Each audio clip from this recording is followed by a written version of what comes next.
맞은 천사처럼 슬프게 웃었지. 이제 나 떠나간다고, 영원히 간다고.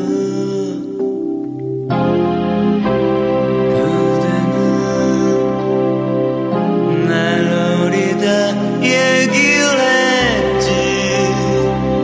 눈가에 흐르는 눈물을 감추지 못해 고개를 숙이며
태극기 휘날리며 벅차게 노래 불러 자유대한 나의 조국 길이 빛내리라.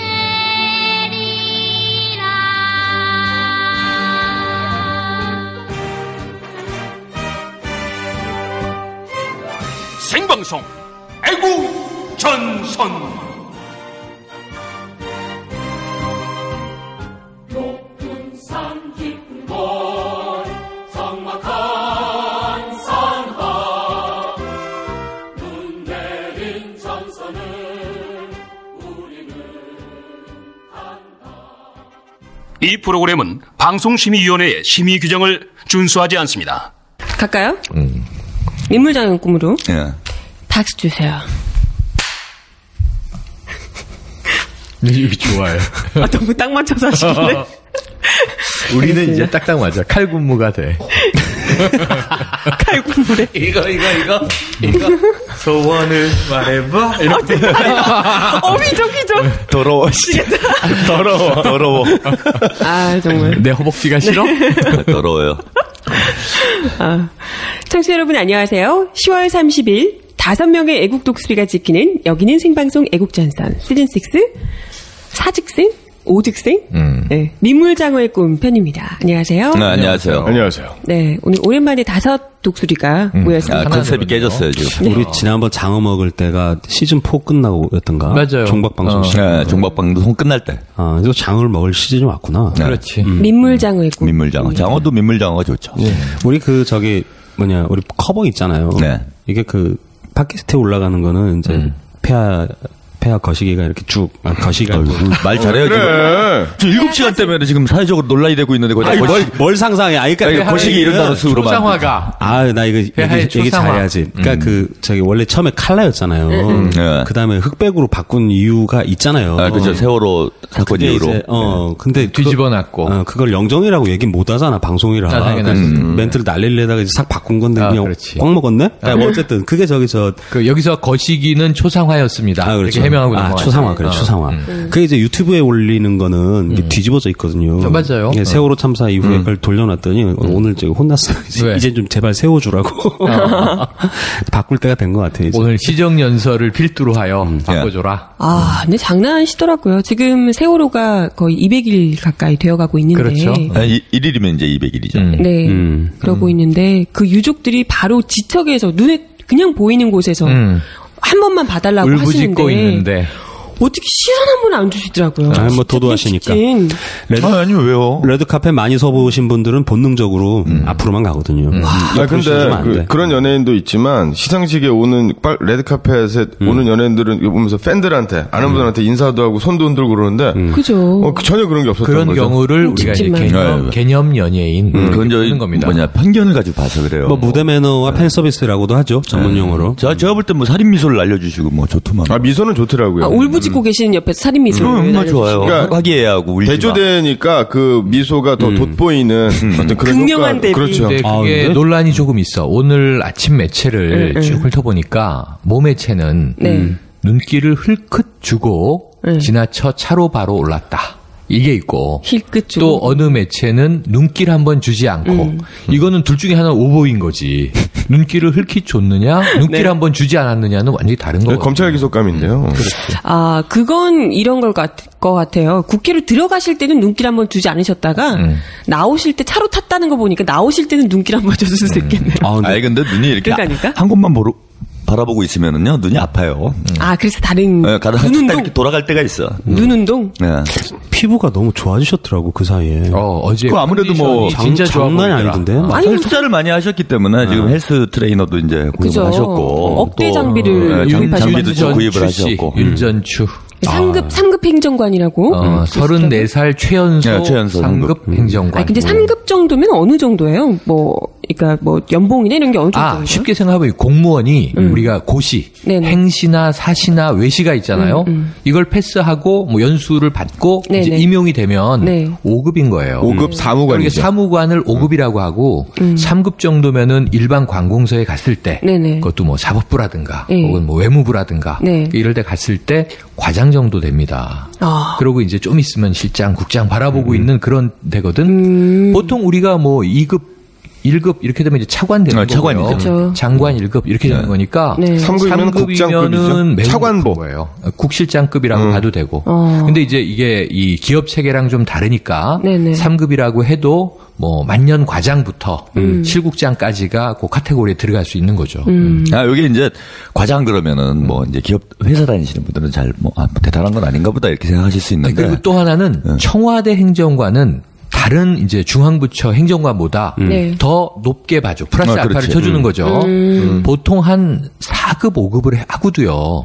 이 청와대 한 1년 경험하면 다 어디 이렇게 대학 교수로 들어가요. 3급이면은 특이야, 특. 그럼 트레이너님도 이번에 그럼 그만두시면은 뭐 한국체대나 뭐 학장 정도로 가겠나? 학장이 뭐야? 총장급이네. 34인데. 대단하네. 그 시기 질투하고 그러지 마요. 대단하네요. 실력이 있어서 그렇게 빨리 승진하는 게 뭐 잘못이야. 그러면은 그 윤 행정관이 나이가 우리 요정하고 비슷하지 않나? 그렇죠. 저보다 3살 많죠. 왜? 34이잖아. 시끄러워. 31거든요. 31이야? 언제 또 나이로? 아니, 31, 언제 31이었는데, 언제? 84년생이에요, 84년생. 30 되고 난 몇 년 지난 것 같은데. 꽤 됐는데. 무슨 소리야? 요정은 그, 3급 비서관에 관심이 다 있는 게 아니에요. 1억짜리 헬스 장비가 너무 부러운 거야. 1억 1,400만 원. 그 필라테스, 필라테스? 필라테스. 그게 뭐예요, 그게? 필라테스는 사실 이제 요가 같은 이런 거고. 이 요가와 트레이닝을 융복합한 거예요. 무슨 이상한 기계 하나 사다 놨다는데. 그러면은 그건 솔직히 500만 원이 넘는 요가하고 헬스고 이러면은 그게 안마하잖아요. 그러면 청와대 안에 안마하고 마사지가 있는 거야 지금? 아이고 왜 없으면 안 돼? 나 있어도 된다고 보는데 문제는 뭐냐면 솔직하게 이러면 대통령의 건강 관리도 필요하다. 필요해요. 그래서 우리가 뭐 몇백만 원 썼다, 뭐 1, 2천만 원 썼다. 헬스장이 있었는데 옛날에 만든 거라 시멘트로 또 엽기 이런 거는 남성용이니까. 그렇지. 우리 전씨 할아버지가 그거 했을지 모르지만 우리 이제 여성 대통령은 처음이니까. 박 대통령께서 또 할 수는 없으니까 맞춤형 장비가 필요할 수 있단 말이에요. 아니 박아놓으면 두고두고 쓰지. 밝히면 되는데 그걸 뭐라고 밝혔냐면 1억 1,400만 원어치 헬스 장비를 왜 구매했느냐 그랬더니 이게 청와대 출입 기자들과 직원들을 위해서 헬스장 시설을 새로 강화했다. 그럼 사실 시정연설하면서 어제 그 얘기 핵심이 뭡니까? 경제가 59번 단어가 나왔다는 거 아니에요? 그렇죠. 국가 부채가 늘어나는 거 알고 있는데 이것을 마중물로 활용하여 민간 이 수요와 가계의 수요를 창출하겠다. 경제 활성화하겠다. 이게 논리의 맥락이에요. 여기에 대해서 경제학자들은 의견이 분분해요. 국가 부채가 늘어나는데 그게 재정 적자가 커지는 건데 무슨 마중물이냐. 가계 부채는 가계 부채대로 늘어난다. 그렇죠. 중간에 연관성이 없다. 이 얘기를 오늘 아침에 내 옆에서 막 나한테 침을 튀기면서 한 사람이 이준석 씨예요. 그러니까 어제 연설을 들었는데 이게 앞뒤가 안 맞는다. 중간이 안 빠져 있다. 그러니까 이건 지금 원래 여야 보수 진보 상관없이 그냥 합리적인 메커니즘이 없이 던진 얘기야. 문제는 그런데 청와대에서 이제 이렇게 1억이 넘는 장비를 구매하고 물어봤을 거 아니에요? 어느 업체에서 왜 어떤 내역을 이렇게 샀느냐 그랬더니 이 국감 연장전에서 운영위에서 이제 청와대 살림을 따진단 말이에요. 우리의 이재만 총무비서관께서 그것은 영업 기밀이기 때문에 말씀드릴 수 없습니다. 국가기밀이라고 하셨죠. 국가기밀은 이제 윤전추 이 행정관의 인적 사항을 공개해라. 그것 때는 국가기밀. 그건 기밀이라 그래서 그분은 제2부속실 소속으로 맡은 업무가 뭐냐? 헬스 트레이너라는 행정관 업무가 있는 거냐? 그게 아니고 민원과 홍보라 그랬어요. 그때 민원과 그랬죠. 홍보는 명찰 달고 국민을 대면하는 업무야. 아니, 3급이 무슨 민원을 봐. 근데 그 일을 기밀이라고, 인적사항이 기밀이라고 얘기하면 지금 인터넷 치면 다 나오는데. 옛날에 무슨 연예방송도 나오고 넘치는데. 그러니까 예를 들면 이런 거지. 쇼리를 이 청와대에 기용했어. 쇼리의 인적사항을 밝혀주십시오. 다 인터넷에 돌아다니는데. 기밀입니다. 그런 상황인 거고. 국가기밀이 왜 이렇게 허접해? 이재만 총무비서관이 얘기한 것은 그 헬스 기구 장비들의 이제 구매 내역이 그건 영업 비밀. 영업 비밀이다 이렇게 얘기했는데 아니 그 헬스 장비 혹시 되나? 영업 비밀이 없는 거고 영업 비밀은 업체 입장에서 영업 비밀인 건데 청와대가 왜 그걸 방어해 주지? 아니죠. 청와대가 무슨 영업을 하는 거야. 청와대가 경제해야 되잖아요. 마사지 영업을 해요. 청와대에서. 그럼 효자동 주민들을 대상으로 그 이제 한 달에 뭐 3만 원씩 받고 헬스장을 개방하려고 그러는 거지. 이제.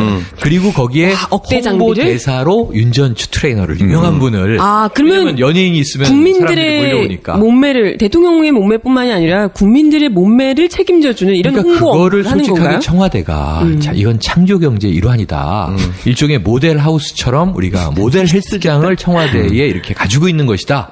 하고 공개를 해줘야지. 사실 안 되죠. 아직 오픈하기 전까지는 비밀을 유지를 해야 됩니다. 그래서 영업 비밀이구나. 그러니까 경쟁업체들이 나올 수 있기 때문에. 예. 그리고 사실 윤 비서관 행정관의 그 몸값이라는 게 그 공무원 월급으로 되겠습니까? 안 되죠. 어마어마하죠. 그러니까 뭐냐면 그 양반이 보통 이런 업장들이 그래요. 비율제야, 비율제. 5대5. 지금 밸류가 있으면 7대3. 이거는 어쩌면 사강사의 추정이다, 이건. 이거 확실해요. 창조경제 일환일 수도 있어. 그렇죠. 그러니까 폐하 얘기가 왜 그 지하경제 양성화 있었잖아요. 그러니까 강남 이런 데 좋은 그 럭셔리한 피트니스 클럽은 막 유리창 있는 한 4층, 5층 이렇게 있잖아. 근데 우리 동네처럼 못 사는 동네는 다 지하에 있거든요. 그러니까 전 국민을 지하 헬스장으로 몰아넣는 거야. 그래서 거기서 경기 부흥을 노려보자. 그러니까 이게 지금 여러 가지 파편화된 정보들이 다 종합하면 우리 논리가 맞는 게 청와대가 내년도 예산을 48억 원을 증액해달라는 거예요. 그중에 24억 원이 확장 공사를 한다는 거야. 그러니까 NSC 사무국이 이제 상소라 설치됐으니까 지하벙커 2배로 늘리고 지하벙커를 2배 이상으로 늘리고 상황판 이런 것도 교체해야 되잖아. 근데 이게 2배로 늘려서 왜냐하면 뭐 이 위원회 수가 늘었다든가 뭔가 이게 공간 확장의 필요성이 없는데 이렇게 이제 대대적인 리노베이션 공사를 한다는 것은 그게 이제 헬스장 아니겠느냐. 그렇지. 헬스장이지. 2배로 늘려서 헬스장을 그렇게 크게 짓는다고? 요거를 그러니까 국가 안보는 체력에서 나오는 거야. 박정희 대통령 시절에 체력은 국력. 우리 이렇게 초등학교 때 써 있었어. 이 폐하의 움직임을 꼭 이렇게 한 가지 보면 안 돼요. 전체적인 맥락을 봐야지. 종합적으로. 며칠 전에 어젠가요? 그 전국체전을 가셨어요. 맞아요, 갔어요. 네, 가서 이제 축사를 하셨습니다. 거기서 이제 무슨 얘기를 했냐면은 이제 스포츠 산업을 육성을 해가지고, 요것은 이제 창조 경제, 땡기네. 경기 활성화에 어떤 이 기폭제가 되도록 해야 된다. 그래서 정부에서 투자를 하겠다.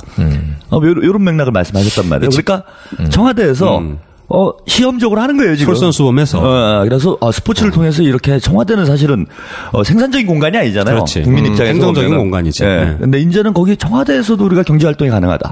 특히 스포츠 산업이라는 이런 특별한 뭐 주식회사, 그걸로 근데 청와대. 뭘 돈을 어떻게 벌어요? 그러니까 러닝머신을 전 가구의 집집마다 보급하는 거지. 그렇죠. 사도록? 그렇죠. 김대중 대통령 때 그 인터넷 보급형 PC 전국적으로 집집마다. 그러니까 10년 무이자 할부를 주는 거야. 은행이랑 해가지고. 이걸 보세요. 1%짜리. 그러니까 이게 다 흐름이 있다니까 내가 국회에 가셨잖아. 얼굴이 좋아지셨다 그랬잖아. 그래. 광채가 나더라고. 광채가 나잖아. 이거 전 세계가 지켜봤습니다. 봐라. 이렇게 하니까 얼굴이 좋아진다. 광채가 난다 내가. 그래서 이제 이게 소문이 나는 거예요. 야, 한국이 난리라더라. 예, 저 완전 노인네가 완전히 살아나가지고 7시가 더 아이고 이 얘기. 회춘하셨어. 회춘. 그럼 이제 전 세계로 우리 강사들이 나가는 거예요. 진짜죠. 태권도 사범 회춘하듯이 양궁 감독 회춘하듯이 뛰어난 헬스 트레이너가 있다. 이 김연아 못지않은. 그러면서 이제 전 세계의 수출 역군으로 우리가 예전에 아버님께서 독일의 광고 간호사 이런 분들이 이제 저임금이었잖아요. 근데 지금 시대가 우리가 땅 파는 시대는 아니란 말이야. 그러니까 1억 피부과 시대에서 전국민 헬스 시대로 돌입하자 이런 의미가 있는 거죠. 아니 그건 다른 맥락이에요. 지금 너무 섞었다. 그 이제 광부 간호사는 지금 서남 아프리카 쪽 에볼라 지역에 의사와 간호사를 파견하시기로 했습니다. 그게 이제 70년대 광부 간호사 이제 인력 파송 사업의 이제 일환인 거고 지금 스포츠는 일리는 있는데 저는 조만간 이제 유럽식 우리나라에 그동안 없었던 활성화되지 않았던 경기가 들어올 것 같아요. 뭐요? 이런 폴로라든가 크리켓이라든가 혹은 뭐 일본은 활성화되어 있지만 우리나라는 별로 관심 없었던 럭비라든가 이런 것을 이제 귀족 스포츠를 청와대 잔디광장에서 딱 하면서 폐하가 등장해서 엘리자베스 여왕처럼 관람하시고 이렇게 딱 이 오페라 글래스 가지고 관람하시고 마이 페어 레이디에 이제 오드리 헵번이 쓰고 나온 이런 이 귀족 여성들 모자 있잖아. 여왕 모자 이런 거 딱 하면은 얼마나 좋아. 그런데다가 우르르 몰린 사람들은 소더비나 이런 경마, 영국 경마, 배팅 게임 끝내주잖아요. 근데 이제 경마장은 과천에 있잖아. 그리고 막권 많이 사서 사람들이 페인되잖아. 그러니까 이제 크리켓, 폴로 이런 것들을 도입할 것이다. 폴로가 좋지, 폴로가. 왜냐면 건장한 남성들이 말을 타고 달리면서 우리 흔히 말 근육 그러잖아. 막대기로 공을 딱 치잖아요. 괜찮잖아. 그러니까 아버님을 기리는 뜻도 있겠네. 그렇죠. 야, 아버님이 말 좋아했어요. 반인 만신이시잖아. 아님 말고 네, 아무튼. 아닌 말고. 아니, 근데 지금 이거는 이번 주에 이제 스쳐간 뉴스들을 리뷰하는 거지. 아니요, 그냥 헛소리 하는 거죠. 생각나니까 그냥. 생각나니까. 오늘 이제 뭐, 얘기를 해야지. 오늘 탑, 제목을 왜 이렇게 정했는지. 저렴한 땅개들의 수다. 생방송 애국전선.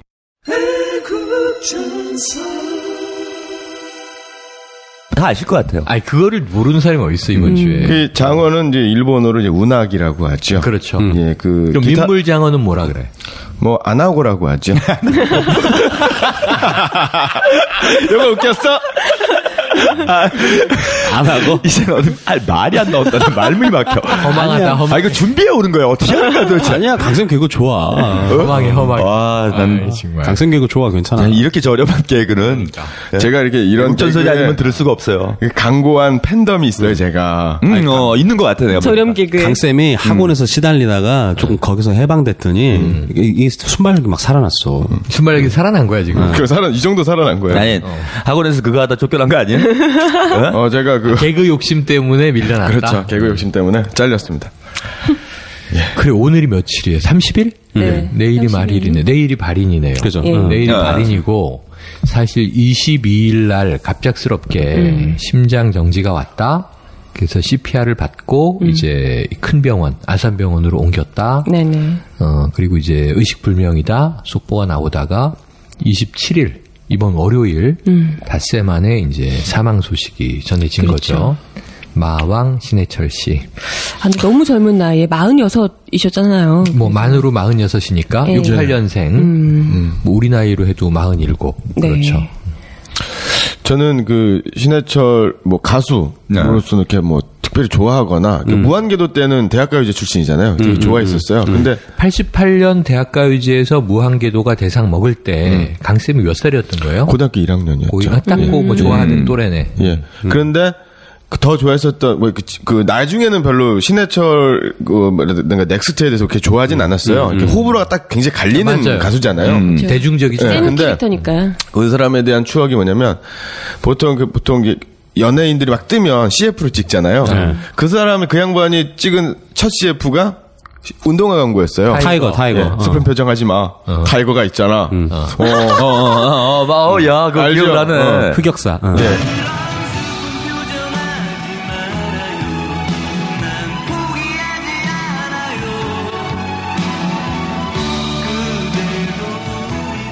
슬픈 표정하지 마.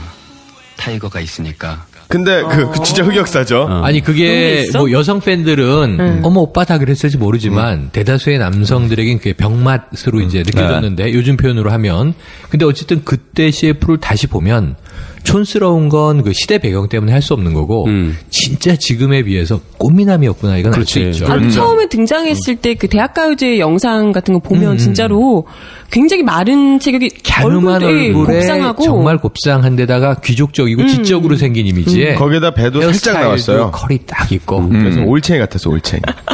저는 다른 비하하는 거지. 전 다른 이유로 신해철 씨 별로 안 좋아했어요. 왜요? 제가 대학 들어갔더니 비슷하게 생겼다는 거야. 형이랑? 진짜로. 지금 무슨 깔 말도 안 돼, 뭐 소리야. 진짜 그랬다니까. 말도 안 돼. 지금 이걸 생각하면 안 되지. 네. 이마가 좀 까졌겠지 뭐 그때. 아이고 그랬다 치고. 우리가 오늘 진지하진 않고 그냥 우리가 평소대로 그냥 즐겁게 터는 방송이니까 그렇긴 하지만 지금 이 행동대장의 발언은요 거의 막 사자 명예훼손에 가깝습니다. 제가 그 다음이 더 명예훼손이에요. 그 다음이 더 근데 이제 어린 마음에 있어? 제가 별로 안 좋아했어요. 근데 이제 닮았다는 얘기를 좀 들으니까 사람이 눈여겨보게 되잖아. 근데 내가 저렇게 생겼나? 그런 생각이 드는 거예요. 근데 나는 이제 별로 이렇게 약간, 그러니까 잘생기셨는데. 아니, 대학생 때 사진은 비슷해. 네, 근데 좀 이렇게 기름진 느낌이잖아. 그렇죠. 그래서, 나도 저런 기름진 어떤 인상을 주나? 그래서 별로 안 좋아했어. 근데 젊을 때는 별로 기름진 느낌은 아니었던 것 같아요. 그 당시에는 그 페이스가 대단히 기름진. 그 시대 풍조하고 좀 달라요. 지금은 꽃미남 이런 거 이제 선호하잖아, 여성들이. 얼굴도 하얗고. 사회 트렌드가. 근데 이제 우리 때만 해도 그건 좀 남자답지 않고 좀 뭐라 그래야 돼요. 약간 상남자 막 이런 좀 분위기가 여성스러운 느낌을 주는 거야. 그게 아니라 그걸 별로 선호하지 않았어. 그때부터 강남 분위기가 생기면서 그렇죠. 90년대 초반 넘어오면서 이제 흔히 압구정동 오렌지족, 뭐 야타족, 그래 맞아 그런 느낌. 그러니까 그 당시에 신해철은 약간 부잣집 뭐랄까 도련님 같은 느낌이기 때문에 셉셉이 컨셉 얘기를 하는 거야. 셉셉이 또 뭐야? 셉셉이 얍삽이 그런 그러니까 좋은 표현인 것 같아요. 이제 더 정확한 표현인 것 같은데 부잣집 하여튼 귀족적인 이런 외모잖아요. 뽀얀 얼굴에. 그게 이제 우리 당대 이제 대학 사회에서는 별로 좋은 인상이 아닌 거예요. 세상 물정 모르고 살아온 것 같아. 그지 막 사회가 이거 암울한데 사람이 뭐 멀끔해가지고 진짜 오렌지족처럼 얼굴 하얗고 저렇게 사는 아주 생각 없는 사람 이런 인상을 준다는 거야. 당시에 별로 그러니까 별로 이렇게 대학가에서 이렇게 좋아할 만한 남자들은 여성들은 제가 모르겠는데 근데 좋아할 만한 인물은 아니었죠. 제가 지적한 이것도 굉장히 편향적인 선입견이 있었던 게 대학가라고 이야기하면 우리 행동대장의 대학가는 운동권 대학가야. 그렇죠. 근데 예를 들면 80년대 저만 해도 그 어느 때보다 학생들이 사회 문제에 저항적으로 참여할 때지만 대학생 중에 뭐 7, 80%가 운동을 했던 게 아니고 주류는 10%. 그리고 이제 그들에게 정말 동의하여 이 시대가 문제다. 군부정권 문제 있지. 시위의 깃발에 동의할 때 한 절반 정도가 나오고요. 절반은 이제 뭐 부모님의 압박 때문이든 자기의 있고. 입심양면을 위해서든 뭐 지금하고 크게 다르지 않게 취업해야지, 학점 따야지. 그러려면 나는 이 사회 문제에 이제 관심 싹 눈이 닫아야지. 또는 우리가 동맹 휴업 같은 걸 합니다. 데모 때. 근데 꼭 저는 공대를 다니다 보니 공대는 이 사회의식이 없고 좀 더 차이가 있죠. 아니 그냥 수학자하고 과학자하고 해서 이제 자기는 과학자가 되고 기술자가 되고 엔지니어 되고 취직해야 되니까 대기업에 이런 친구들은 항의하는 애들이 꼭 나와요.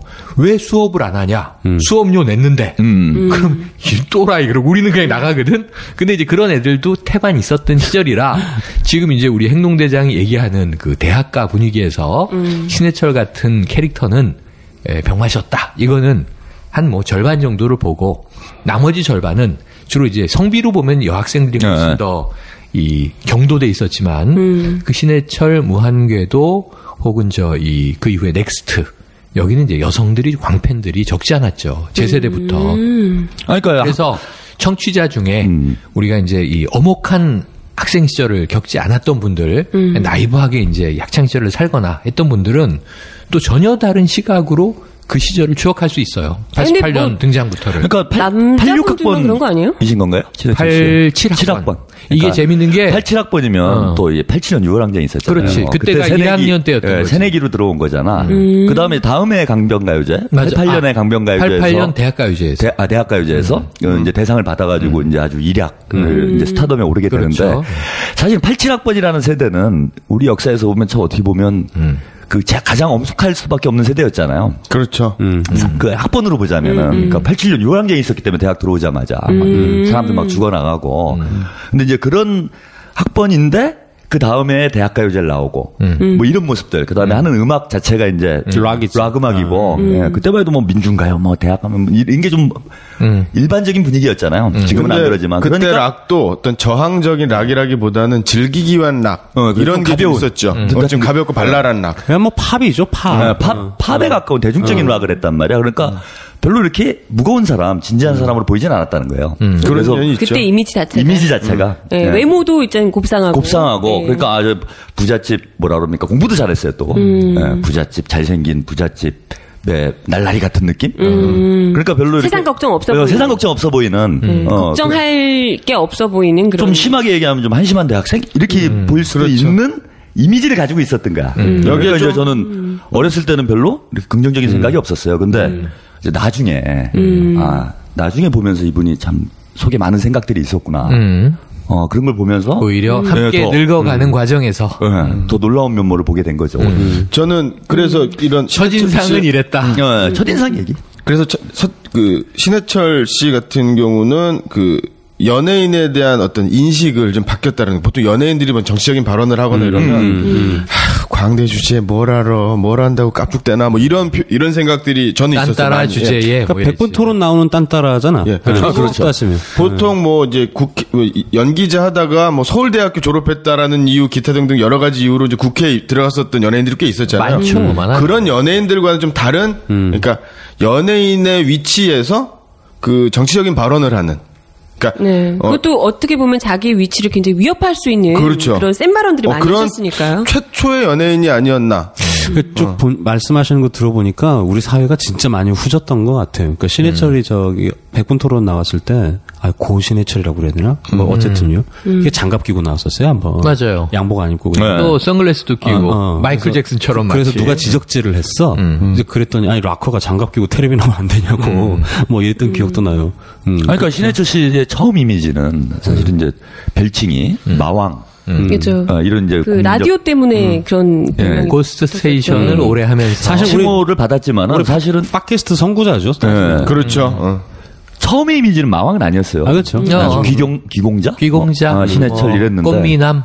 오히려 나이가 들면서 더 뭔가 더 무게감 있고 진지한 이런 인물로 성장해 간다. 사실 그런 경우는 좀 드물잖아요. 그러게. 드물죠. 뭐 하나 부족한 게 없는 사람인데.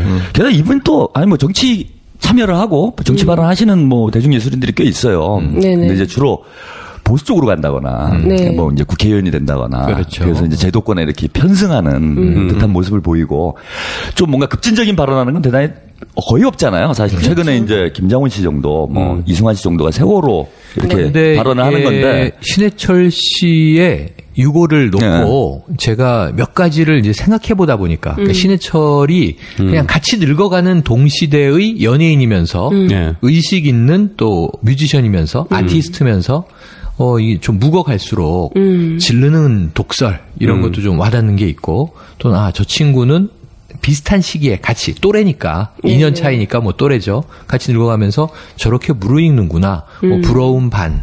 또 때로는 너무 저럴 필요는 없는데 뭐 우려 반. 뭐 이런 시선으로 보다가 갑자기 별세를 해버리니 이 별세라는 표현이 전 참 아직 거북한데 갑자기 어쨌든 세상을 떠버리니 여러 가지 고민을 하면서 이런 생각을 하는 거예요. 이 신해철을 히든싱어에서 못 보겠네. 요즘에 이제 히든싱어가 모창 오디션이 유행이니까. 근데 그 전에 바로 이승환 씨가 나왔어요. 너무 재밌었거든요. 그 전에 윤종신 씨가 나왔는데 너무 재밌었거든요. 왜냐하면 다 동시대의 이제 음악인들이니까, 대중음악인들이니까.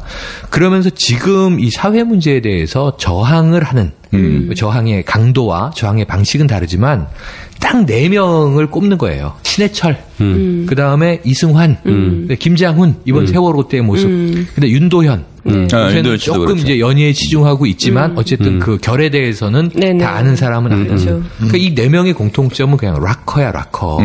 락이죠, 저항이잖아. 그러면서 이 락 스피릿이라는 게 결국은 저항이고 이들은 그렇구나. 가식적인 연예는 못하는구나. 이들은 그게 불의라고 생각되면 그쵸. 남들이 저 또라이 뭐야 그래도 이제 길거리에 나와서 외쳐야 되는 거예요.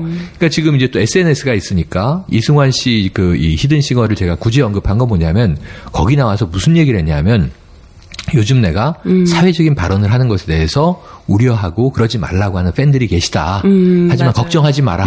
나 이상해지지 않는다. 그러면서 그 앞에 그 멘트를 하기 전에 방송에는 이 이야기가 나가지 않겠지만 그런 얘기도 해. 왜냐면 거기 이제 팬들이 모여 앉아서 이제 심사단, 네. 판정단으로 와 있는 거거든. 팬클럽이. 그러니까 팬들은 좀 알아달라라고 평소에 하고 싶었던 얘기를 오프라인에 모인 김에 방송에선 당연히 편집하겠지. 그리고 그 얘기를 했는데 JTBC니까 그냥 나간 거야. 이게 타 프로였으면은 커트했을 거라고 전 봐요. 근데 이제 그거를 또 시청자들이 보면서 그 멘트까지 포함해서 네. 이승환의 진정성은 저런 것이구나 하고 더 감동이 있었단 말이에요. 네, 감동 받았어요. 근데 이제 그러한 그 정말 팬들도 뜯어 말려야 하고 본인도 정말 이 말을 해야 되나 말아야 되나 고민해야 되는 세상에 연예인들마저도 고뇌하는 이제 시대에 우리가 살고 있는 건데 한 명은 갑자기 돌아가고 한 명은 방송에서 그런 이제 또 이 애로사항을 팬들에게 또 이렇게 굳이 설명해야 되고 김장훈 씨는 자기 공연하고 모든 뭐 일정을 다 펑크내면서 길바닥에서 단식하면서 또 단식 조롱하는 사람하고 실험 단식 맞짱 뜰래 하고 이러고 지금 멱살잡이하고 있어야 되고 윤도현 씨는 정말 그나마 지금 이제 곱게 버티고 있는 이제 스타일이지만. 근데 이전에 블랙리스트도 오르고 했었잖아요. 이게 신메칼시즘 얘기를 할 때 제가 MB 정부 때 리스트를 쭉 뽑은 게 있어요. 네네. 우선 김미화 씨 방송에서 다 잘리고 손석희 씨 100분 토론 하차하고 지금 JTBC 사장 갈 때도 얼마나 많은 사람이 걱정 반 기대 반 그랬는데 아직까지는 버티는구나 하면서 잘하고 있는 거죠. 마치 최후의 보루처럼 우리가 이제 여기고 있는 거 아닙니까? 그 외에 윤도현 씨만 해도 우리 고노무현 전 대통령의 노제 때 그쵸. 마이크 잡고 노래 부르잖아요. 하잖아요. 네네. 김재동 씨가 사회 보면서 맞아요. 또 일각에서는 따라가 무슨 이런 자리에 사회냐고 욕을 먹으면서도 눈물 흘리면서 또 사회를 보고 지금까지도 이제 이 정말 그 토크 콘서트를 길을 헤매면서 또 이제 사회적인 말을 오히려 정치인이 해야 될 말을 개그맨이 하고 있고 맞아요. 정치인이 해야 될 말을 락커가 하고 있고 그러니까 정치인들은 그 대신 개그와 락을 하잖아요. 아 그렇구나. 네, 두 가지를 다 해주잖아요. 정치인들이 개그와 랩을 하네. 네, 두 가지를 다 하고 있기 때문에 큰 문제는 아니에요. 근데 저는 바꾸기야? 사실은 뭐 이제 김장훈 씨나 이승환 씨 이러면 대단히 고맙긴 한데 세월호에 관련된 정치적 발언이잖아요. 사회적 발언인데 이건 사실 무슨 대단한 정치적 언급이다 이럴 건 아니에요. 국민 누구라면 사람이면 네. 사람이 아닌 분들 빼놓고는 다 공감하고 당연히 거기에 뭔가 자기가 더 할 수 있는 걸 더 해야 되는 이건 뭐 국민으로서 시민으로서의 인간으로서의 어떤 자격에 해당하는 이런 인간 문제다. 공동체의 일원이라면. 근데 이제 신해철 씨는 그게 아니라 작정하고 한다라는 거예요. 이런 자기 정치 발언을. 대표적인 게 아주 큰 이게 논란이 되기도 했었는데 우리나라에서 무슨 정치 발언을 해도 되는데 하면 안 되는 게 있어요. 이건 뭐냐 북한과 관련된 거는 절대 하면 안 돼요. 깜짝 놀랐어요. 네. 있었죠. 예. 근데 심지어는 뭡니까 저도 통일운동을 하는 사람이었는데도 불구하고 대단히 조심스러워요. 이건 당장 뭐 법적 제재가 들어오는 건 두 번째 치고 사회적으로 매장 나가는 수가 있기 때문에 북한 관련돼서 뭔가 직접적으로 언급을 한다는 거 욕하는 게 아니라면은 이 되게 어려운 문제인데 이분이 북한이 인공위성 쐈을 때 민족사의 뭐 대경사다. 경축 그래가지고 트윗을 날려버렸어요. 난리가 났죠. 그때. 고발까지 당했어요 국가보안법으로. 근데 이제 그 뒤에 행보가 더 전 재밌어요. 이분이 이제 뭐 북한을 그렇다고 지지하거나 동의해서 제가 보기엔 뭐 그런 언급을 한 게 아닌데 이 친구는 뭐 예를 들면 그 좌파적 이론을 열심히 공부하거나 그런 것도 아니야. 그러니까 좀 대학생 때부터 그냥 락 밴드 하고 음악하던 분이 그다음에 이 주류 메인스트림 스타로 올라갔고 그 뒤는 가왕 조용필이 신해철을 눈여겨봐서 무지 밀어줬어요. 그래서 이 배경이 있어요. 민주주의자라면 당연히 해야 될 소리다. 아주 기본적인 민주주의자지. 이 친구는. 그러니까 어찌 보면은 대한민국에서 사는 가장 원칙적인 민주주의자였다고 봐요. 이분이 뭐 친북이나 종북을 할 리는 만무한 일이고 순수한 민주주의자, 자생 민주주의자, 진정한 민주주의자. 좀 까칠하고 독설이라고 표현이 되지만 그거는 성깔이고 자기 성깔이 있는 거고. 그러니까 마왕이 준비되지 않은 말들이 아니에요. 무슨 얘기를 딱 날리면 어떤 반응이 있을 때 내가 그 뒤에 나갈 말까지 생각을 해놓고 얘기를 하더라고. 그렇죠. 저는 그러니까 뭐 욱해가지고 던진 게 아니라 그런 게 아니에요. 사실 어떤 반응이 올 거고 사회적으로 어떤 파장이 일어날 걸 다 예상을 하고 자기 논리를 이 기회를 통해서 자기 논리를 언급을 하는. 그래서 지금 이 갑작스러운 죽음이 너무 안타까운 거예요. 엊그제 맞아요. JTBC 이제 뉴스룸 보다 보니까 손석희 씨도 신해철 씨 이제 사망 소식 전하면서 저도 뭐 몇 회에 걸쳐서 100분 토론에서 신해철 씨와 같이 얘기를 나눠봤다. 이 사람은 뮤지션이었지만 논객이었다. 굉장히 자신이 참여한 이슈에 대해서 공부를 많이 해왔고 아주 해박한 지식과 논리를 폈다. 근데 저는 신해철 씨하고 이 생전에 몇 번 토론을 해봤는데 예를 들면 IT 업체 사장을 하고 있을 때 그때 이제 미국의 넵스터라는 게 나오고 이제 우리나라 MP3 방식이 도입되면서 소리바다 CD가 다 죽는 거예요. 소리바다 때 벅스가 막 고소고발 당하고 그랬거든. 그때 이제 이 몇몇 대학가에서 이제 디지털 음원에 대한 저작권 토론회를 하는 거야. 그 미래 기술 방식으로 그럼 이 컨텐츠 산업은 어떻게 살아남을 거냐? 대학이 훨씬 낫네 그런 거 보면. 그러니까 대학은 아니고 이제 무슨 이 협회, 학회, 연합회 이런 장소만 대학 공간에서 연대 100주년 기념관에서 청중들 모아놓고 뭐 논객도 있고 전문가도 있고 한 5명씩 이제 토론을 하는 거죠. 세미나를. 신해철 씨가 나왔어. 대단하다. 그래서 이제 MC가 이것저것 이제 그때 영국 유학에서 막 돌아왔나 그래요. 그리고 넥스트 이제 다시 재건하고 이제 국내 활동 준비하고 있을 텐데 나왔는데. MC가 이제 이렇게 물어보잖아요. 네네. 근데 이제 그건 이렇습니다, 저렇습니다. 제 의견은 이렇고, 이제 해외의 경우는 이렇고, 국내의 경우는 이렇습니다. 그러면 한 사람의 돌아가는 시간이 길어야 5분, 10분이고, 보통 짧게 얘기가 주고받고 하는데, 신해철 씨가 선글라스 끼고 나왔어. 장갑을 꼈는지 기억나진 않아. 근데 마이크를 딱 잡더니, 저음으로, 저음에 일단 좀 좌중이 압도가 돼요. 안녕하십니까. 저의 생각에는. 딱 이렇게 시작하더니, 도사락 얘기를 하는데, 이렇게 자를 틈이 없는 거야. 편집점이 없어. 그러니까 사회자와 모든 이 못 자르게 만든 거구나.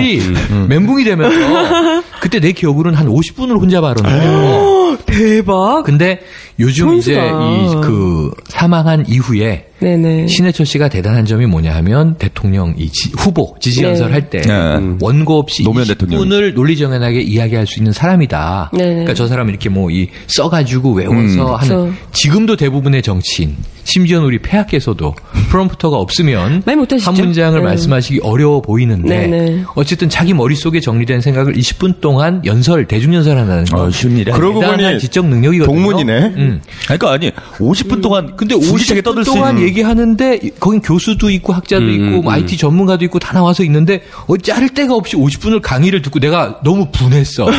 신해철 강연을 들으러 온 거잖아. 강연회라고 차라리 얘기를 하지. 패널이라고 불러놓고. 못 껴서 지금 난 5분씩 못 껴가지고 그때부터 종티 본능인지는 모르지만 그런 토론을 몇 번 하고 그 다음에 신해철이 나온다 그러면 안 나가는 거야. 에이 강연 들으러 갈 걸 뭐. 근데 지금 돌이켜도 대단한 게 그 어떤 사람도 일단 그 이야기를 듣고 그냥 듣고 이제 짜증내고 있는 게 아니라 몰입해서 듣는 건데 그의 한 50분짜리 연설과 같은 발언은 기승전결이 있고요. 맥락이 있고요. 구조가 돼 있고 그래서 저는 그때 느낀 게 뭐냐면 논객이라고 이야기하기에는 이 친구는 대단한 학구파인데 공부 데이터를 업데이트 해야 되는 거 아니야. 그다음에 이 친구가 저는 그때 인터넷이라는 게 하이 테크놀로지로 분류되던 1997년부터 하던 때인데 그렇죠. 이 친구 또한 IT 산업을 안 했다 뿐이지 뮤지션과 방송인이면서 뉴욕에 여행 나가서 고스트 스테이션 녹음해서 자기가 녹음하고 보내고. 지금 이제 우리 하는 것처럼. 현 부장이 하는 거를 지금 10여 년 전에 시작을 했다는 거잖아요. 그럼 대단한 거네요. 놀라운 거지. 그래서 미국에서 자 편집도 다 끝났고 시그널만 이제 앞뒤 꽂아가지고 방송 트세요. 그럼 지금 팟캐스트 업로드도 아니고 MBC가 그걸 틀고 있는 거지. 그렇죠. 예를 들면. 그러니까 야 이거 얼리 어답터에 IT 전문가에 자기가 프로듀싱과 에디팅 다 해. 근데 이 또 다양한 지식을 파. 근데 그 친구는 서강대 철학과를 이제 나중에 학년을 다 마치고 졸업만 안 했어요. 우리 그 김성수 평론가의 1년 후배야. 같은 학과. 형님 되게 충격 많이 받으셨던 분. 김성수가 충격도 받았지만 상당한 열등감에 휩싸여 있으면서 그 젊은 나이에 이제 이 자리를 하겠다. 떠난 신해철에 대한 또 미안함과 죄책감이 많은 거야. 바로 지난밤에 이제 새가 날아든다에 송수영이 불러서 갔더니 형 신해철 얘기를 터는데 자기가 주로 이야기를 하게 되면 자기는 이제 사적인 신해철을 아니까 그렇죠. 주관적이 될 수 있으니까 같이 와서 좀 밸런스를 잡아달라. 그래서 이제 송수영이 쭉 자기 회고담을 얘기하고 있는데 고해성사하셨겠구만 형님 성격. 내가 듣기에는 신해철에 반추된 자신의 모습을 이야기하고 있어서 태클을 계속 걸었더니 오늘 이제 이 새가 날아든다 게시판에서 막 제가 욕을 엄청 먹고 있어요. 오늘 많이 하셨죠. 왜 김성수 평론가의 말을 자르느냐 의도적으로 막 잘랐거든요. 내일 오시면 또 그 얘기 하시겠구만. 내일 이제 무보에서 또 형 왜 그랬어? 그럼 또 이제 나오죠. 영화 파켓란 말이에요. 제가 보는 신해철은 그런 느낌이죠. 뭐냐면 처음에 제가 그 신해철 그 소위 말하는 뭐 오렌지족, 마치 강남 오렌지족 그러니까 같은 이미지. 그런데 머리는 똑똑하니까 좀 빈정거리면서 사회에 대해서 이야기를 하고 조소를 하면서 조소를 머금고 얘기했죠. 먹고 살기 전혀 힘들지 않으니까 이제 참견만 하는 이렇게 이제 봤었어요. 그런데 점점 나이가 먹으면서. 그러니까 우리 시대 어른들이 기성세대가 갖고 있는 고민들에 대해서 예전에 우리가 대학 다니거나 20, 30대 청년 시절에는 그냥 이념적으로 아니면 머릿속에 관념적으로 세상은 부조리해 바꿔야 돼 저항해야 돼라고 했었던 것들이 이제 공감을 하게 되면서 이런 관념적이고 추상적인 어떤 벽이라고 느꼈었던 것들이 현실로 나한테 와서 이렇게 나를 올가매는구나. 이게 이제 IT 토론에도 마찬가지라고 생각을 합니다. 이게 신해철에 대해서는 그 연예인으로서는 생계와 관련된 거고, 그 다음에 저도 지금 그렇거든요. 그러니까 뭐 이제 반북, 통일, 종북 이런 문제라든가 무슨 뭐 세월호의 문제라든가 이런 게 결국엔 내가 겪지 않아서 그런 거지 결국엔 나의 현실이 되는 거고 나의 삶과 하는 것 그러니까 그런 것들을 우리들을 대신해서 같이 느끼면서 공감하면서 얘기해 주는 사람. 마이크가 크니까 일단 우리보다. 그래서 그러니까 보통 그 정치인들이라든가 무슨 뭐 재야 인사라든가 이런 사람들 일단 관념적으로 이야기하는 정치적인 연설보다는 더 몸으로 와닿고 피부로 와닿는 그래서 공감할 수 있는 말 한마디가 고마운 거지. 그래서 그들이 왜 소중하냐면 지금 이 나이 때부터 앞으로 할 일이 굉장히 많은 거예요. 그리고 그렇죠. 지금이 우리가 90년대 중후반 이후 민주화가 쭉쭉쭉쭉 성장하는 과정이면 그냥 자기 영역에서 전문가로 살면서 좋은 음악 던져주고 대중음악으로 사랑받고 그러면 되는데 그들의 무게감이 왜 이번 주에 이렇게 허탈하냐면 정말 운동을 우리 이 행동대장처럼 대학생 시절부터 했어. 사회학 학습하고 세상이 부조리해. 그다음에 뭐 좌파 이론도 학습하고 자기 고뇌도 섞고 몸빵도 하고 뭐 국가보안법으로 처벌도 받고. 근데 지금 와서 보니까 세상이 우리가 기대했던 것만큼 많이 바뀌지 않았기 때문에 이 몸으로 부딪힌 저항이 다 종북 혹은 뭐 좌빨 이런 식으로 낙인들을 찍어놓은 게 오염이 된단 말이에요. 그렇죠. 그러니까 오염은 오염대로 다 시켜놓고 들어온 피를 다 묻혀놓고 이들을 이제 사회에서 마치 격리해야 될 이 감염된 이 배척 종자 서슴지 않고 숙주 이런 말을 쓰지 않습니까? 그러면서 이제 밀어붙여 놓고는 어떤 때는 그게 너희가 그 명예나 훈장처럼 생각해서 국회의원 되고 막 그러지라고 또 공격을 하다가 어떤 때는 마치 우리 사회의 성원이 아닌 것처럼 세금 내고 똑같이 국민으로 살아나가는데도 불구하고 너희 조국은 저 위쪽이니 위로 가서 살아라라는 식으로 몰아붙이는데 이 중간 지대를 그나마 프론트라인에서 투쟁해주고 있는 사람이 그렇죠. 제가 너무 최근에 고마운 사람 3명이 김어준 총수. 네. 이 친구는 운동권 아니거든요. 젊은 시절에 맘대로 살았는데 세상이 불이하니까 돈키호테처럼 튀어나온 거야. 낙검수라는 걸로. 또 한 축은 누구냐면 MBC 해직 기자 이상호 기자. 다이빙벨 만들어서 다이빙벨 보면 눈물 겨운데 별 대단한 것도 아니에요. 그 영화가 대단한 건 우리가 TV 스크린으로만 봤던 팽목항이나 세월호 사건 현장의 시점으로 보여줄 뿐이야. 네, 있는 그대로 보여줄 뿐이죠. 근데 우리가 TV로 봤던 거하고 뭔가 짚을 수 있는 의식적인 측면과 짚을 수 없는 모호한 느낌이 달라 많이. 그 차이를 느끼는 걸로 다이빙벨에 충격을 받는 거거든요. 그 안에서 막 선동적인 메시지를 흔들지도 않아요. 근데 이제 그 영화를 이거 봐야 되겠구나. 부산영화제 가서 우리 보기로 했다가 못 보고 서울 개봉을 해서 동네에서 봤는데 영화가 딱 끝났는데 이상호가 딱 서 있는 거야. 그 이제 GV를 하러 마침 거기로 왔는데 만난 거지. 근데 이제 국회에서 세월호 토론회 때까지 봤으니까 이거 만들어줘서 너무 고맙다. 근데 이상호 기자도 또 몸이 건강이 안 좋단 말이에요. 차돌처럼 현장을 뛰지만 그리고 세 번째 하나가 신해철이야. 예를 들면 대중음악계에서 윤도현 씨라든가 이승환 씨라든가 김장훈 씨라든가 이렇게 꼭 뭐 저들이 무슨 사회복지 정책을 얘기하고 그럴 필요 없어요. 사회가 아주 잘못 갈 때는 예술가들도 얘기할 수 있는 거. 그럼요. 채찍을 피카소가 얘기했듯이 모든 예술은 정치적인 것이다. 왜냐하면 그 동시대 컨텍스트 속에서 만들어지는 산물들이니까.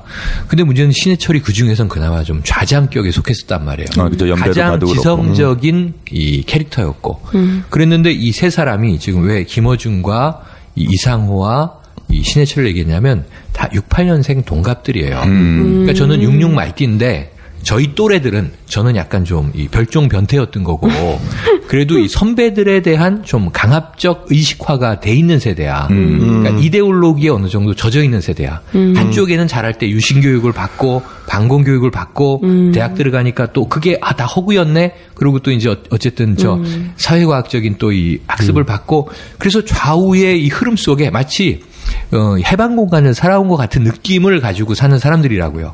그래도 신세대라고 생각을 하지만 근데 68년생 출신부터 어제 이제 새가 날아든다 해서 요건 중요한 메시지라고 얘기했는데 한 번 더 반복을 하면 유럽은 68세대가 있었죠. 68혁명이 68혁명 때 학생들이 이제 그때 스튜던트 무브먼트가 시작될 때 사회를 전복하고자 했던 이 꼭 정치적인 전복이 아니라 문화적인 걸 포함해서 꼰대들의 세계는 왜 저러냐 뒤집자. 그게 미국에서는 히피 운동으로 가는 거고 문화 운동으로 가는 거고 거기서 빌 게이츠나 스티브 잡스가 나오는 거고 비틀즈가 나오는 거고 그렇단 말이에요. 근데 우리나라는 68세대가 없었으니까 일본은 있었어요. 전공투 세대로. 그들이 이제 적군파로 간 테러리스트 이 소규모 집단도 있지만 나머지는 문화 운동으로 또 다 일본 사회를 바꾸려는 노력을 했다고요. 근데 우리나라는 이제 68년생들이 68세대야. 그들이 이제 X세대인 거예요. 90년대 들어와서는. 그래서 88년에 무한궤도로 인기를 얻는 당시의 아이돌이 되지만 신해철 씨가 20대에 이미 머리가 깨어 있었기 때문에 그 뮤지션으로만 진짜 딴따라로 노래해서 돈 벌고 희희락락한 게 아니라 프로듀싱을 합니다. 전람회를 만들어내요. 김동률을 발굴해서 키워내요. 기억의 습작도 이 친구가 프로듀싱하고 디렉팅한 곡이에요. 그게 이제 전람회 1, 2, 3이 다 그래. 그래서 음악계에 영향을 주기 시작해. 20대부터. 그러면서 이 친구가 비즈니스도 되고 지금은 우리가 이수만, 뭐 양현석, 이 박진영만 보지만 그 외에도 뭐 윤종신 같은 사람이 굉장히 잘하고 있긴 한데 좀 이제 음악계를 움직이기 시작하는 거지. 추동하기 시작하는 거지. 그러면서 그냥 추동하는 게 아니라 그 안에다가 정의라든가 옳음이라든가 자신이 생각하는 사회적 가치를 넣기 위한 노력을 해요. 그리고 끊임없이 그의 노래 안에는 죽음이 등장하고 영원이 등장하고 나를 찾아서가 등장하고 그다음에 어떤 그 열망이 등장하고 그다음에 체제에 부딪히는 이야기들이 나오거든요. 이 굉장히 재밌는 게 노무현의 경우에도 자서전이 운명이잖아요. 뭐 지금 생존해 있으면서 앞으로 많이 싸워야 될 분이지만 요즘 좀 많이 이제 좀 억압돼 있는데 문재인 의원 같은 경우도 이 책이 운명이잖아요. 그 데스티니 얘기를 신해철은 이미 젊을 때부터 많이 했던 거지. 그러니까 자기 운명을 고민하는 거야. 내가 사는 시대는 어떤 시대고 내가 어느 전선을 이제 정해서 싸워야 되고 누가 나의 적이고 피하 구분이 명확한 친구라 고 노무현 대통령 추모제에서 그대에게를 부릅니다. 그렇죠. 그대에게 부르면은 사실 쌍욕 날라오고 그렇죠. 추모제에서 부를 만한 노래는 상황이거든요. 88년 대학가요제 그 대상곡. 근데 거기에 자기가 의미를 부여하는 거야. 뭐냐 하면 지금 이 추모제에서 우리가 과거를 돌아보면서 울어서는 안 된다. 추모의 한 방법이죠. 미래를 위해서 싸워야 되는데 나는 밝은 곡 부르겠다. 뮤지션들은 그런 똘끼가 있어야 돼. 선언하고 노래를 부르고 자기 이유와 존재 근거가 있는 거지. 그러고 대중과 공감하기 위한 자기 코드를 메시징을 하는 건데 굉장히 커뮤니케이션도 잘하는 친구라 설득력이 있는 거죠. 물론 그 강한 독설 때문에 이 정말 호불호가 확 갈려요. 여기서 호불호가 결국은 P와 A야. 우리 편과 적군이 있는 거야. 이 친구의 형님 그 말씀이 맞아요. 그러니까 뭐 요즘에 한 몇 년 안쪽으로 쭉 보면은 우리 팝의 황제 마이클 잭슨 형님 그 양반 세상을 떠날 때는 되게 아쉽더라고. 안타깝진 않았거든. 80년대 나이에 이렇게 별이 지는구나. 그렇지. 이런 아쉬움이었는데 이게 꼭 신해철 씨가 한국 사람이라서 그런 건 아니고요. 그러니까 어릴 때는 그 양반 음악을 따라 듣고 부르고 그래요. 근데 중간에는 그러니까 제 경험에 비추면 중간에는 제 취재원이었죠. 그 다음에는 나이가 30대가 넘어가니까 그냥 이제 같이 늙어가는 사람인데 나 대신에 나의 생각과 비슷한 말을 거침없이 해주는 정말 고마운 사람. 속 시원한. 근데 이 양반이 없어진 거야 갑자기 하루아침에. 근데 나는 내가 왜 이렇게 우울하지 계속 생각을 해봤더니 이 마이크가 없어진 거에 대한 어떤 그 외로움 이런 게 너무 강한 것 같아요. 앞으로도 해줘야 할 말들이 날려줘야 할 말들이 많은데 어찌 보면 이 흔히 우리는 일상 속에 좀 젖어들었달까? 많이 뭐 투쟁력이 약화됐달까?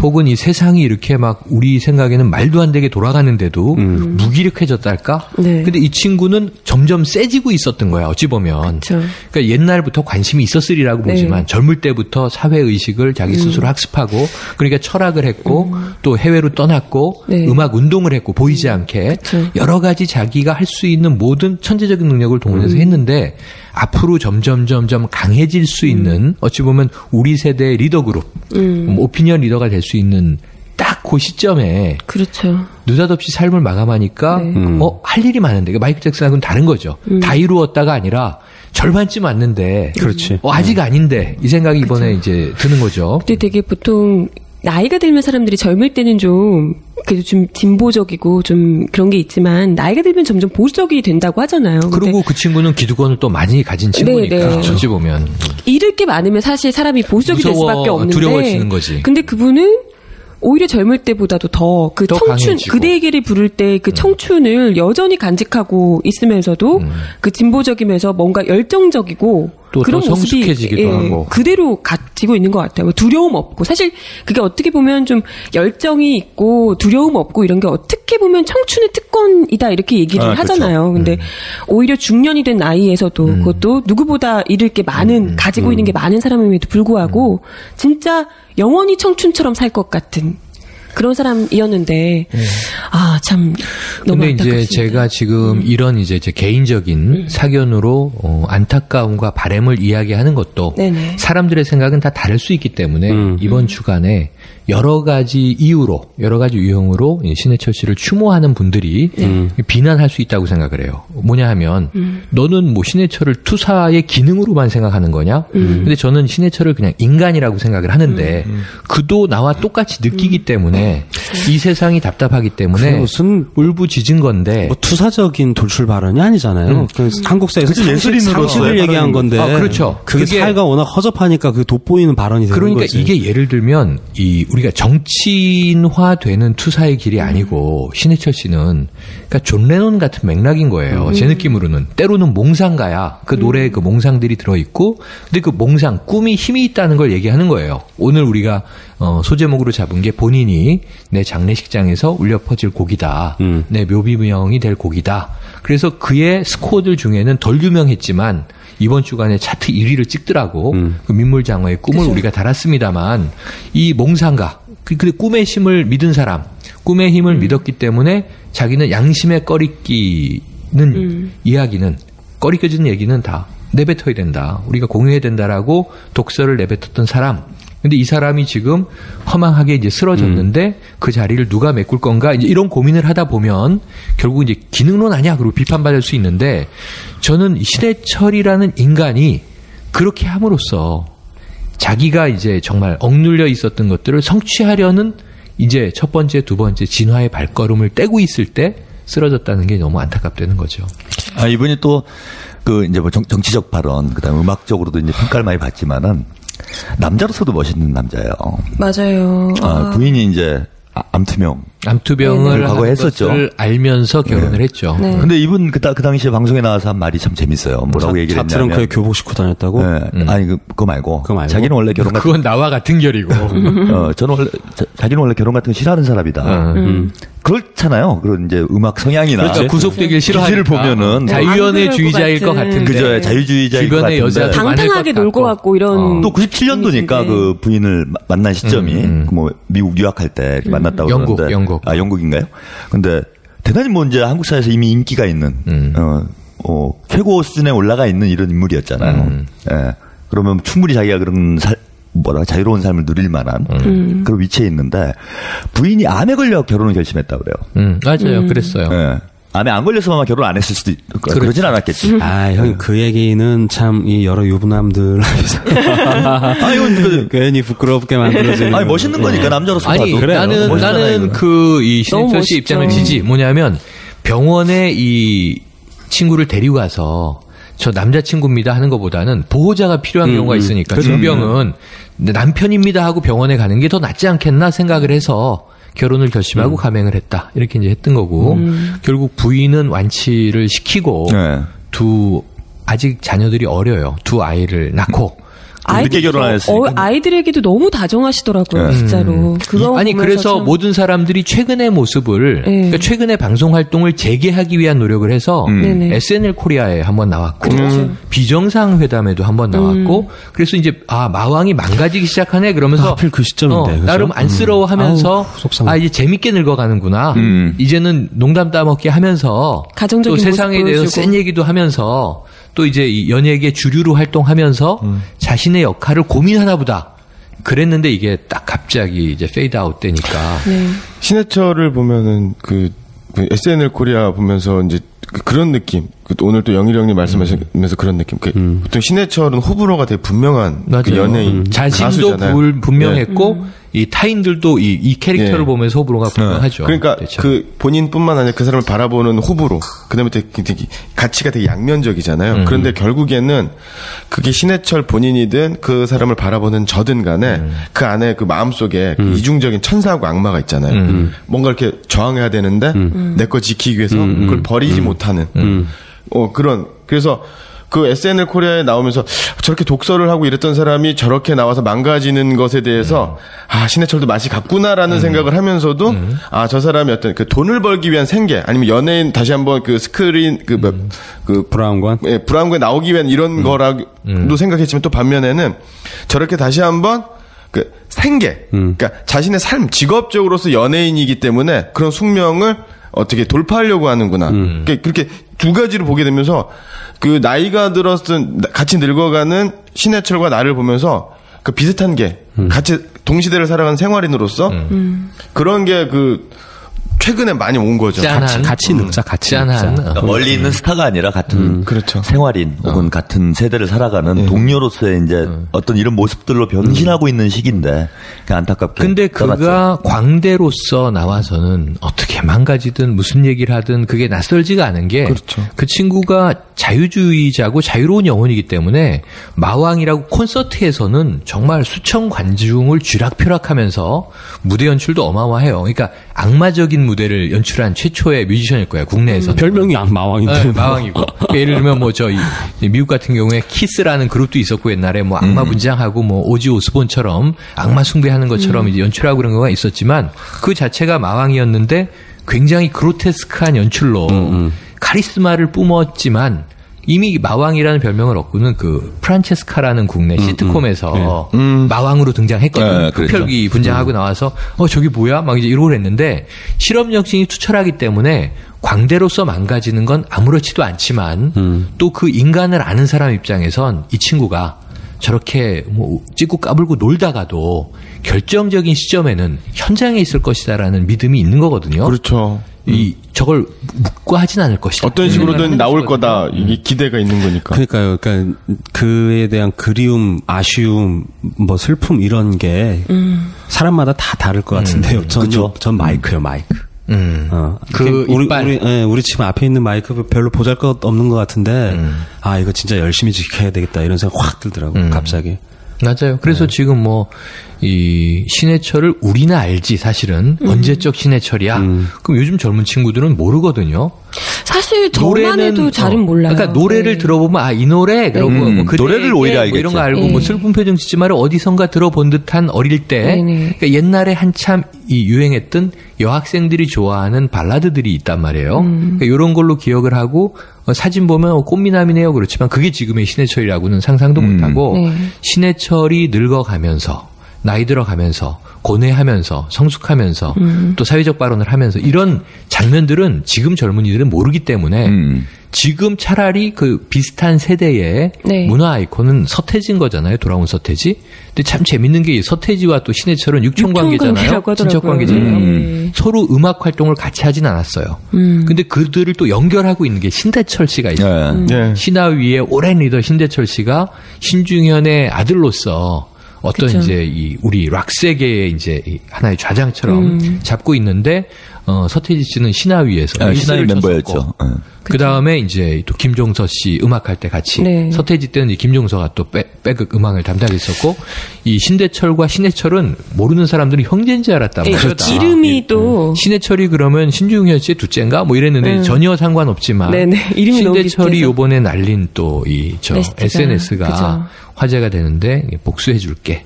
이 복수의 대상을 지금 많은 매체들이 의료계에 복수해줄게 이렇게 생각하고 있는데 과연 그럴까요? 참. 근데 참 모르겠어요. 이게 올해 들어서 이런 방송이 참 많은 것 같아요. 계속.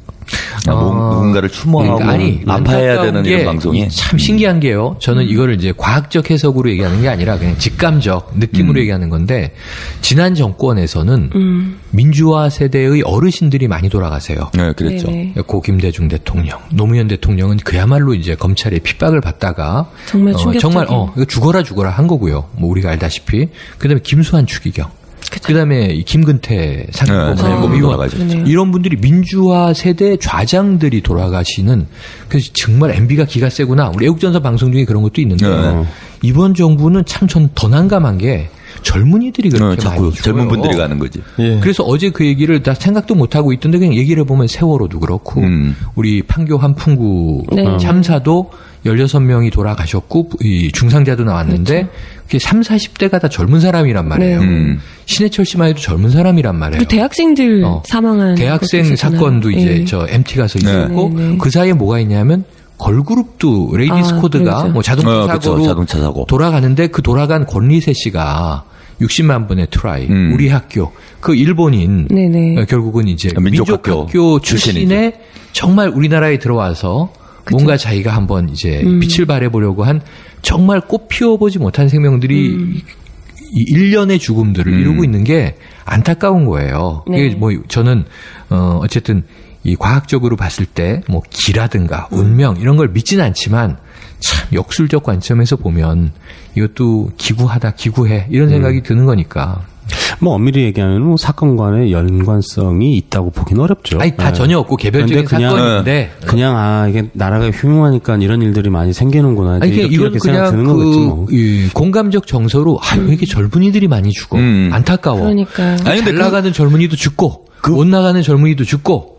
꽃 펴보지 못한 젊은이도 죽고 왜 그래? 그 팩트 자체는 사실인 거예요. 연관성은 없지만 진짜 올해 들어서 유난히 젊은 아까운 청춘들 이런 분들이 많이 가고 있다라는 이걸 이제 통계적 빈도로 보면 참 안타까운 지금 시절이 흘러가고 있는 거죠.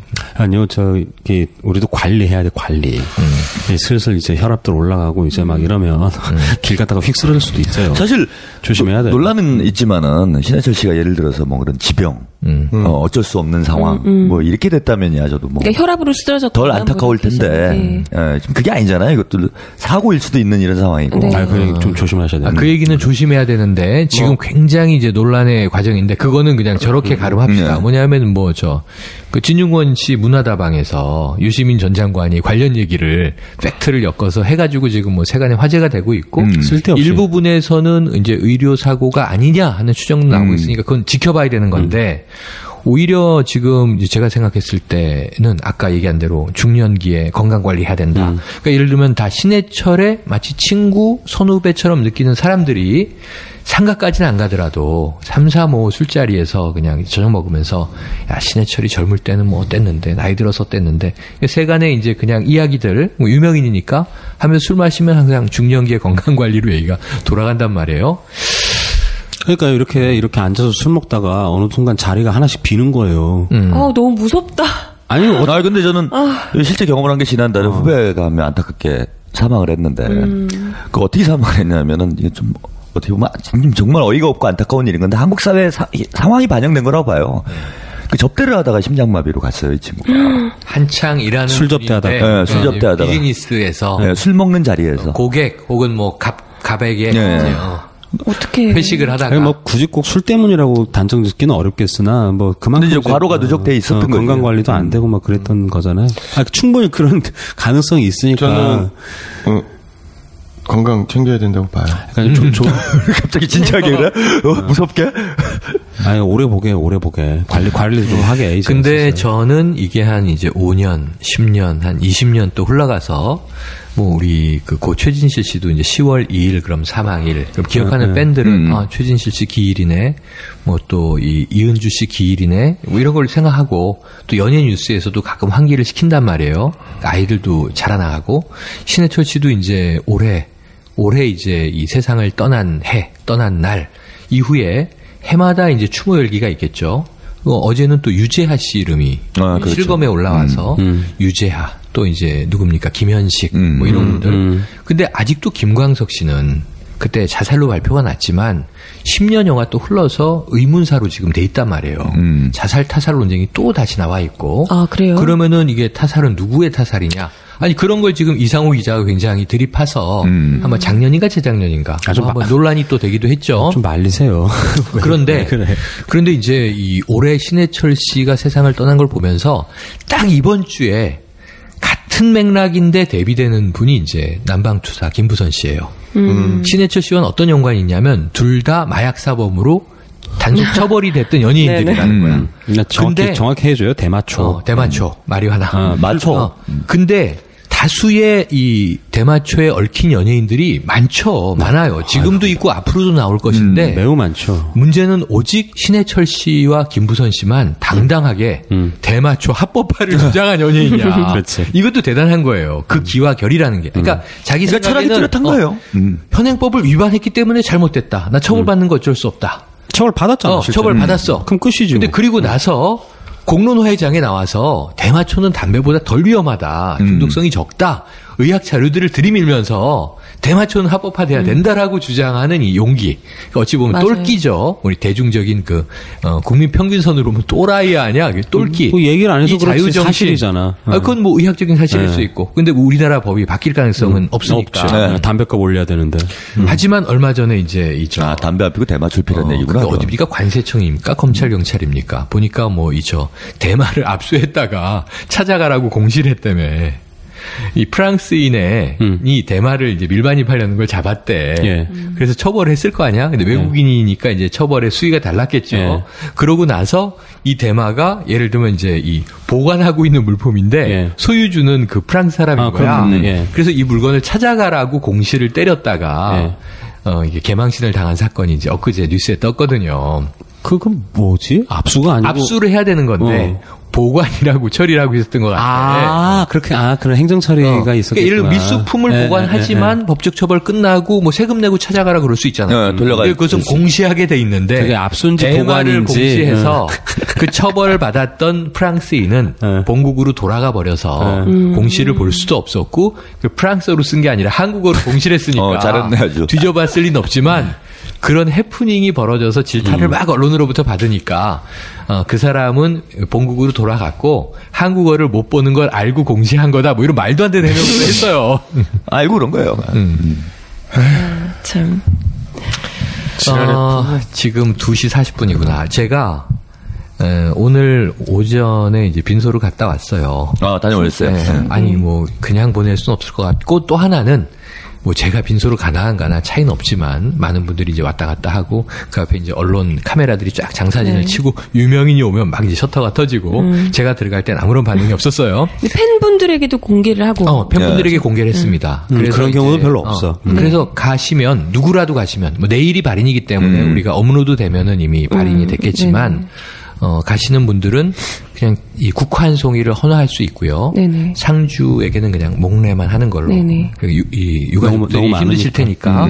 근데 정말 뭐 이 조용필 씨 거부터 국내에서 내놓으라는 뭐 기획사와 그렇죠. 연예인들의 그랬겠죠. 이제 조화가 쫙 놓여 있고 우리가 매체에서 많이 보셨겠지만 정말 황제 같은 모습의 신해철 씨의 영정이 국가 사이에 놓여 있는데 이 매체에 나온 것보다는 그렇게 이제 그 빈소가 넓고 화려하고 크지 않아요. 소박해요. 근데 제가 오전에 갔을 때는 11시 반쯤 도착했는데 아무도 안 계시더라고. 아무도 안 계세요. 아무래도 오전에는 밤에 좀, 평일이니까 밤에들 많이 모이시고 그럴 텐데 왜 갔냐면 정말로 갔는지를 확인하고 싶었어요. 그러니까 이렇게 얘기를 하고 있지만 방송에서 여러 번 믿겨지지가 않는 얘기를 보도 채널 나가서도 하고 있고 팟캐스트에도 하고 있지만 실감이 안 나는 거야. 네네. 맞아요. 그러니까 이게 신해철의 어디든 신해철의 빈소다, 장지다. 우리 또래 친구들이 모여서 뭐 우리 강쌤이나 혹은 뭐 행동대장처럼 젊은 시절에 좋아했건 안 좋아했건 나중에 좋아하게 됐건 더 싫어하게 됐건 뭐 애증이 있는 우리 김성수 평론 같은 이야기를 나누면서도 정말 죽었나 하는 생각 때문에 확인차 갔는데 아직도 실감은 안 납니다. 다녀왔음에도 불구하고. 네. 오늘 민물장어의 꿈으로 고 신해철 씨를 추모하는 그리고 또 기억하는 방송을 함께 해봤습니다. 시상물정 모를 것 같은 도련님 같은 곱상한 외모로 등장을 했으나 선구자라 불러도 이상하지 않을 정도로 실험적이었던 천재적인 아티스트였고요.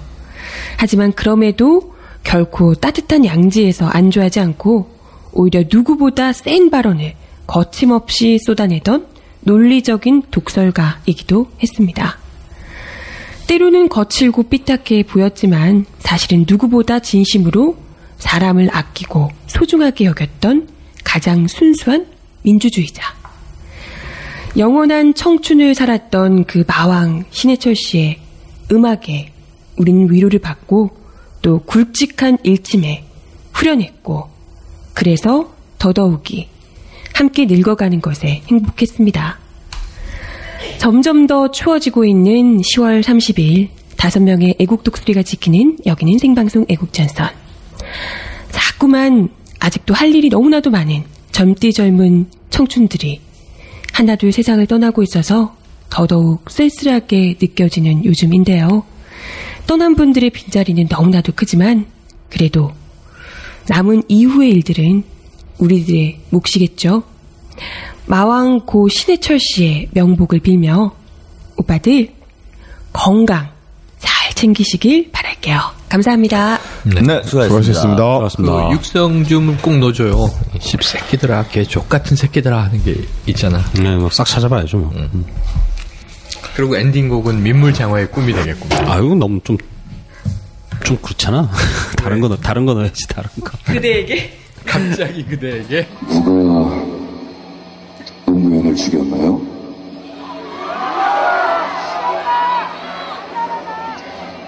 이명박이요?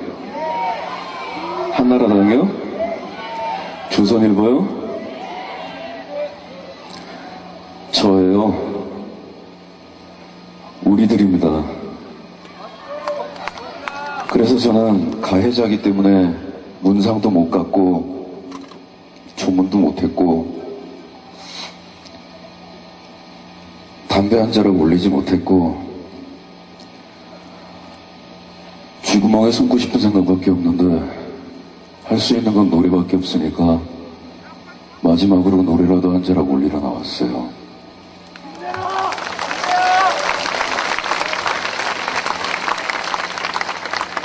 우리의 적들을 탓하기 전에 물에 빠져 죽은 사람을 우리가 건지지 않았다라는 죄의식을 우리가 버려서는 안 될 거라고 생각해요.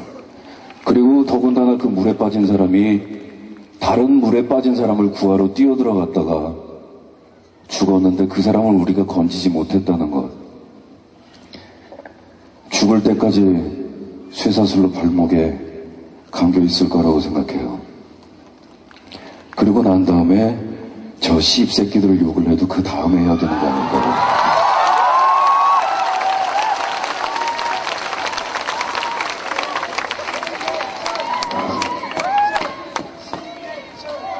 노무현의 죽음은 우리에게 민주주의를 되돌려줄 수 있는 중요한 전기를 제공해 줄 수 있을지도 모르지만 그런 것을 위해 죽기에는 너무나 아까운 목숨이었다고 생각해요.